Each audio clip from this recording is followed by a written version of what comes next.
안녕하세요. 말씀과 함께 기도 129일차 오늘 출애굽기 10장부터 12장까지 우리 성경 통독을 위한 말씀 가이드 시작하도록 하겠습니다.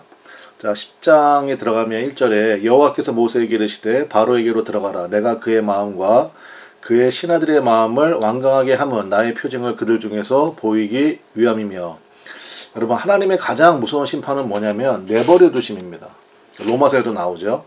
그러니까 하나님께서 바로의 마음을 완강하게 만드신 것이 아니라 단지 바로 스스로 그렇게 완강스럽게 판단하고 행동하는 그 마음을 하나님께서 막지 않으셨다. 이게 정확한 이해입니다.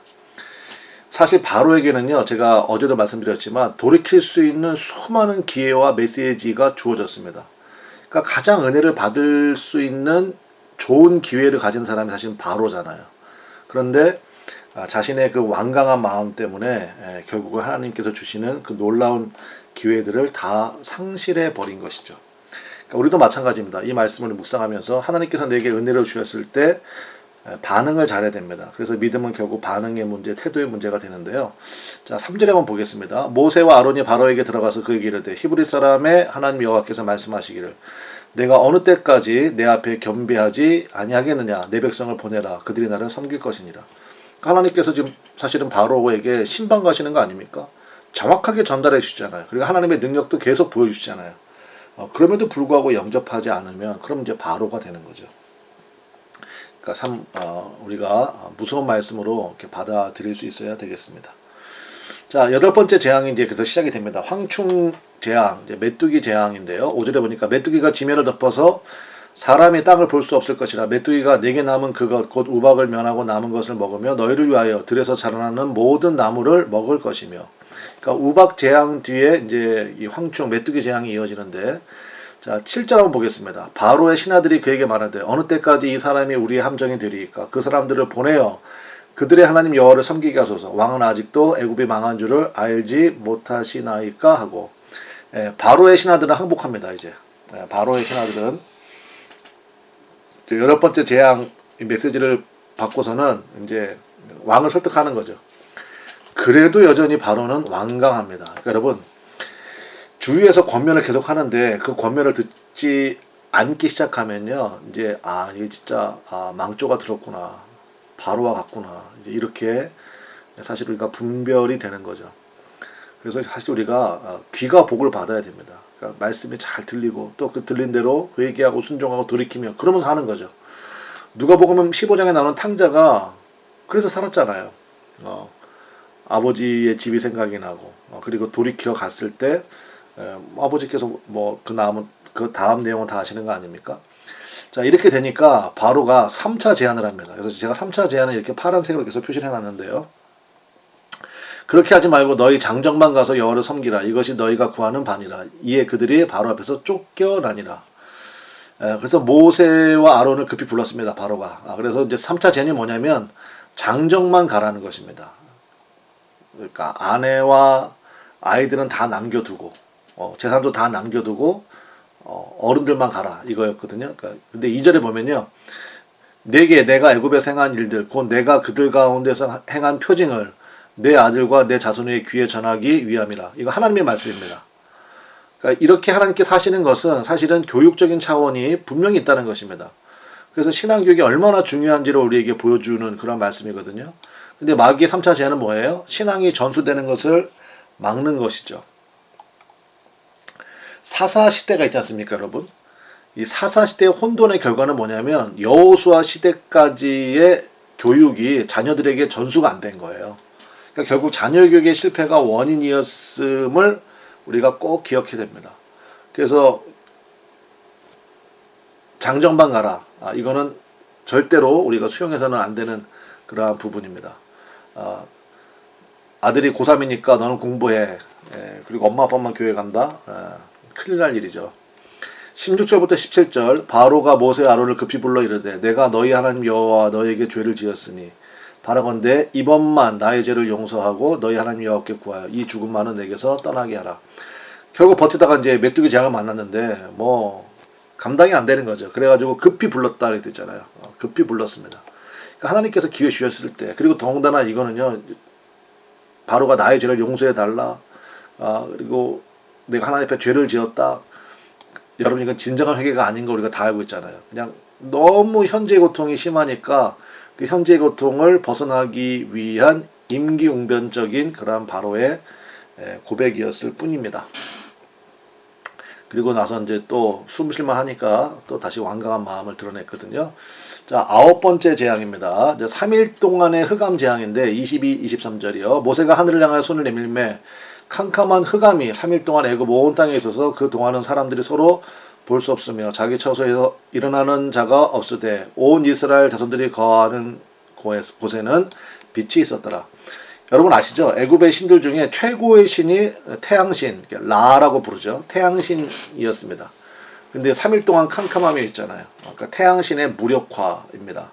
그러니까 참신이 누구인지를 다시 한번 보여주시는 거고, 더군다나 이스라엘 백성들이 거주하는 곳에는 빛이 있었다라는 거죠. 그러니까 구별됨으로 하나님께서 계속해서 보여주시는, 이거보다 강력한 메시지가 어디 있습니까, 여러분? 그렇잖아요. 그런데도 불구하고 바로는 그러니까 우리가 오해하면 안 됩니다. 그래서 말씀 기도가 중요해요. 아니 하나님께서 바로의 마음을 그렇게 완강하게 만들어 놓으시고 그렇게 만들어 놓으셨으니까 바로가 완강한 모습을 드러냈으니까 그럼 오히려 바로는 순종한 사람이 아니냐. 그는 성경을 읽지 않고 혼자서 생각하는 겁니다. 추측해서. 말씀을 읽어보면 절대로 그런 소리가 안 나오죠. 자, 24절이요. 4차 제안입니다. 바로가 모세를 불러서 이르되 너희는 가서 여호와를 섬기되 너희의 양과 소는 머물러 두고 너희 어린 것들은 너희와 함께 갈지니라. 뭐예요? 헌신하지 말라는 겁니다. 사실은 헌신 중에서 제일 쉬운 게 물질의 헌신이잖아요. 너희 남은 생을 저 아프리카 오지에 가서 선교사로 드려라. 이거 굉장히 쉽지 않은 거 아닙니까? 근데 가장 쉬운 헌신이 사실은 물질의 헌신이거든요. 근데 그러니까 4차 제안은 뭐냐면 그러니까 헌신하지 마라. 이 제안이에요. 여러분 아시죠? 공급이 빠진 사랑은 가짜입니다. 어느 남자가 어느 여자를 굉장히 사랑해요. 근데 말로만 사랑해. 선물을 한 번도 한 적이 없어. 그 사랑이 진짜일 리가 있나요? 그렇잖아요. 그러니까 양과 소는 머물러 두고, 그러니까 마귀가 이렇게 제안을 하는구나. 그러니까 1차, 2차, 3차, 4차에 걸친 이런 제안들을요 우리가 묵상을 좀 해야 됩니다. 그래서 하나님 앞에 온전한 믿음으로 살아야 되죠. 그래야 세상이 감당치 못할 믿음이 됩니다. 이것도 우리가 꼭 묵상합시다. 자, 이제 11장으로 넘어가겠습니다. 11장으로 넘어가면 11장은 이제 구조도 짧지만 이제 장자의 죽음에 대한 예고편입니다. 5절부터 7절에 보면 애굽 땅에 있는 모든 처음 난 것은 왕위에 앉아 있는 바로의 장자로부터 맷돌 뒤에 있는 몸종의 장자와 모든 가축의 처음 난 것까지 죽으리니 애굽 온 땅에 전무후무한 큰 부르짖음이 있으리라. 그러나 이스라엘 자손에게는 사람에게나 짐승에게나 개 한 마리도 그 혀를 움직이지 아니하리니 여호와께서 애굽 사람과 이스라엘 사이를 구별하는 줄을 너희가 알리라 하셨나니. 마지막 재앙이죠. 그리고 나서 이제 12장에 가면 이제 이 재앙을 위한 준비가 시작되는데 그게 바로 6월절입니다. 사실은 출애굽기에서 가장 중요한 포인트는 이제 12장이 되겠습니다. 자, 6월절에 대해서 한번 봅시다. 13절, 14절 말씀 먼저 보면 내가 애굽 땅을 칠 때 그 피가 너희가 사는 집에 있어서 너희를 위하여 표적이 될지라. 내가 피를 볼 때 너희를 넘어가리니. 그래서 6월입니다. 넘을 유자에 담을 자. 영어로는 패스오버라고 그러죠. 재앙이 너에게 내려 멸하지 아니하리라. 너희는 이날을 기념하여 여호와의 절기를 삼아 영원한 규례로 대대로 지킬지니라. 자, 6월절에 있어서 5가지를 우리가 좀 기억하면서 여러분 묵상하시면 좋겠습니다. 성경 구절을 제가 표시만 해놨습니다. 여러분들이 읽으시면서 확인하시면 좋겠어요. 자, 2절 보면 일단은 출발이 6월절이 되고 있습니다.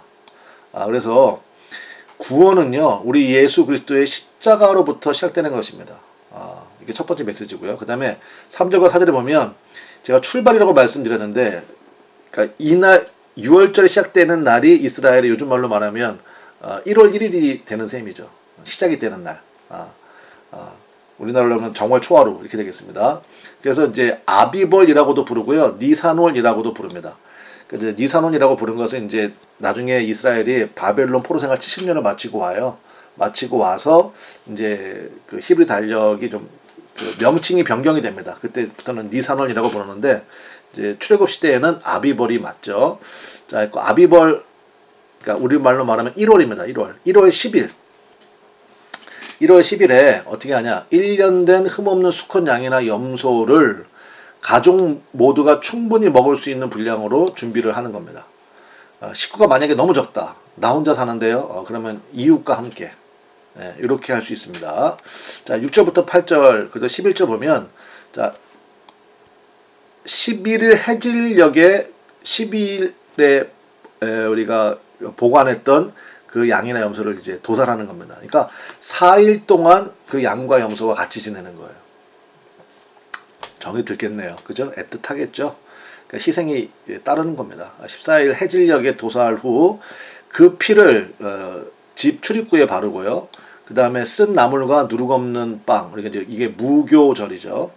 무교병입니다. 무교병. 쓴 나물과 누룩 없는 빵과 함께 불에 구워 먹습니다. 절대로 삶아 먹는 거 안 되고, 그 다음에 저는 육회를 좋아하는데요. 날 것으로 그거 안 돼요. 반드시 불에 구워 먹어야 되고, 그 다음에 출발할 복장을 하고 급히 먹는 것입니다.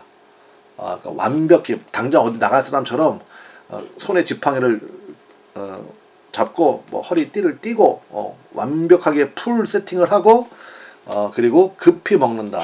이게 유월절 식사가 되겠습니다. 그 다음에 10절에 보면 이제 14일날 저녁에 그걸 했잖아요. 그러면 15일 아침까지 남은 고기는요 다 불살라야 됩니다. 남은 고기가 없도록. 그러니까 이제 인원수에 따라서 계산 잘해야 되겠죠. 그 다음에 18절에 보면 그리고 나서 14일 저녁부터 21일 저녁까지, 그러니까 일주일간은 무교절로 지내게 되겠습니다. 이게 여호와의 유월절이에요. 자, 여기서 우리가 이제 의미를 좀 살펴보겠습니다. 자, 23절에 보시면 여호와께서 애굽 사람들에게 재앙을 내리려고 지나가실 때 문 임방과 좌우 문설주의 피를 보시면 여호와께서 그 문을 넘으시고 멸하는 자에게 너희 집에 들어가서 너희를 치지 못하게 하실 것임이니라. 여러분, 구원은 뭡니까? 오직 어린 양 예수 그리스도의 피밖에 없습니다. 피를 보시고 넘어가시는 겁니다. 그러니까 우리의 뭐 인격, 우리의 삶의 뭐 가치, 이거하고는 전혀 상관이 없어요. 오직 예수님의 피를 바른 그곳에 당신이 속해 있는가, 이제 그거 하나이거든요. 또한 가족 공동체의 구원을 강조하고 있다는 사실을 우리가 좀 기억할 필요가 있습니다. 그러니까 이제 뭐 지금도 아프리카에서는 그렇게 하기도 하는데 뭐 이렇게 뭐 바르고 의미를 줄 때 그 사람 이마에 좀 많이 바르잖아요. 이마에 바르거나 얼굴에 바르거나 또 어느 지역에 보면 이제 귀에 바르거나 제가 이런 거 한번 다큐멘터리에서 본 적이 있는데 여기에는 피를 문 그 집 출입구에 바르게 되어 있죠. 그러니까 이거는 가족, 그러니까 개별, 그러니까 신앙생활은요 절대로 혼자 하는 게 아니에요. 가족 공동체의 구원을 강조하고 있다라는 것도 우리가 함께 살펴볼 수가 있겠습니다. 그러니까 여러분들이 이제 이 말씀 가이드를 보시고 여러분들이 직접 이제 12장을 읽으시면서 또 하나하나 체크하시고 또 여러분의 주시는 말씀을 또 제가 보지 못한 것도 여러분 보실 수 있잖아요. 그렇게 깨달아 가셔야 되죠. 자, 그래서 이제 출애굽이 이제 그 뒤에 이루어집니다. 출애굽이 그 뒤에 이루어지는데 30절부터 32절 그 밤에, 그러니까 이제 그 밤이 있는 겁니다, 여러분. 그 밤이 있습니다. 뭐예요? 하나님께서 심판하시는 날. 어떤 사람에게는 사망의 날인데 어떤 사람에게는 엄청난 구원의 기쁨의 날이죠. 바로 그 밤입니다. 그 밤에 바로와 그 모든 신하와 모든 애굽 사람이 일어나고 애굽에 큰 부르짖음이 있었으니 이는 그날에 죽임을 당하지 아니한 집이 하나도 없었음이었더라. 밤에 바로가 모세 아론을 불러서 이르되 너희와 이스라엘 자손은 일어나 내 백성 가운데서 떠나 너희의 말대로 가서 여호와를 섬기며 너희가 말한 대로 너희 양과 너희 소도 몰아가고 나를 위하여 축복하라 하며. Too late. 너무 늦었죠. 근데 사실 이때라도 회개하면 됩니다. 근데 이제 이때라도 회개를 안 합니다. 결국은. 그건 다음에 보고요. 41절부터 42절. 430년이 끝나는 그날에 여호와의 군대가 다 애굽 땅에서 나왔은즉 이 밤은 그들을 애굽 땅에서 인도하여 내심으로 말미암아 여호와 앞에 지킬 것이니 이는 여호와의 밤이라. 이스라엘 자손이 다 대대로 지킬 것이니라. 자, 430년 만에 이제 출국합니다. 이제 앞에 보면 인원수가 대략 얼마다 숫자로 나옵니다. 여러분들이 꼭 찾아서 확인하시기 바라고요. 자, 그런데 여호와의 군대다 이렇게 표현하고 있습니다. 여러분, 출애굽의 목적은요 노예 생활을 끝냈다는 것에 있는 것이 아니라 이제 가나안의 새로운 하나님 나라를 세우는 데 있기 때문에 그래서 이제 여호와의 군대다 이렇게 부르는 거예요. 신앙생활도 마찬가지죠. 예수님이 십자가의 보혈로 구원받았습니다. 구원받았거든요. 그걸로 끝이냐? 아니에요. 이게 시작이잖아요. 그래서 이게 중요합니다. 이게 시작입니다.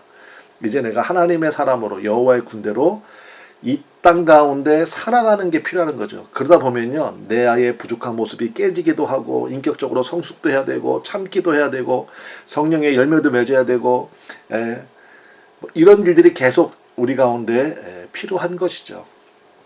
그러므로 우리 12장이 굉장히 중요한 여러 가지 메시지를 담고 있겠습니다. 자, 이제 이 가이드를 통해서 여러분들이 오늘 10장부터 12장까지 성경 천천히 묵상하시고요. 하나님 앞에 일단 나를 구원하신 그 은혜를 감사함과 동시에 또 나에게 주신 사명도 생각하는 귀한 시간 되시기를 바랍니다. 감사합니다.